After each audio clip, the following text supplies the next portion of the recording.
To fuck அப்படின்னு போட்டு question போக்கலாமா அதான்டா அதாங்க அதுக்கு மேட்ச் ஆகணும்ல ஜீரன் புரியுதா அதுவும் தான். நான் என்னோட அந்த பழைய போட்டோஸ் எல்லாம் போட்டிருப்பேன், அதனால மேட்ச் ஆகுங்க, நீங்க சும்மா இருங்க. சரின்ட்டு அப்படிலாம் இருந்த டைமுங்க. ஸோ இப்போ வந்து என்ன ஆகுது, இது நான் கோயம்புத்தூர்ல ஒர்க் பண்ணிட்டு இருந்தேன்ல, அப்போ வந்து எனக்கு நிறைய ஆட்கள் நான் சந்திப்பேன்.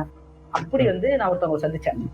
அவங்களோட காலேஜ் ஃபைனல் இயர்ல அவங்க இருக்கிறப்ப, அவங்க காலேஜுக்கு நான் போயிருக்கிறப்ப ஒரு ஏதோ விதைத்தொரு திருவிழா சம்திங் அதுக்கு போய் கவர் பண்றப்ப அவங்களோட அன்னைக்கு ஒரு நாள் ஃபுல்லா அந்த காலேஜ்லயே வந்து நான் வந்து ஸ்பெண்ட் பண்ணேன். அப்போ வந்து இவங்களோட இது பண்ணிட்டு பேசிட்டு எல்லாரோடய ரொம்ப ஜோவியலா, எந்த விதமான விகல்பமும் இல்லாம, ஏன்னா ரொம்ப மெச்சூர்டான ஆட்கள் அந்த நான் பேசின ஆளு ரொம்ப மெச்சூர்டா இருந்தாங்க.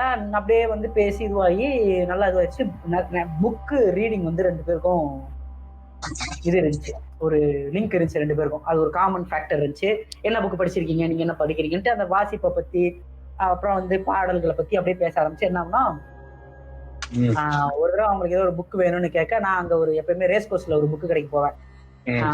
அப்புறம் அப்ப போறப்ப நான் இந்த மாதிரி இங்க போறேன், உங்களுக்கு வேணுமா அப்படின்னு, இல்ல நானும் வரேன் அப்படின்ற மாதிரி அவங்களும் சொன்னாங்க. அப்படியே புக்கு கடைங்களுக்கு போக ஆரம்பிச்சோம், இது பண்ண ஆரம்பிச்சோம், பேச ஆரம்பிச்சோம், பழக ஆரம்பிச்சோம். அப்படியே ஒரு கைண்ட் ஆஃப் ஒரு நல்ல ஒரு ஃப்ரெண்ட்ஷிப்பா இருந்துச்சு. எனக்கு அதை பத்தி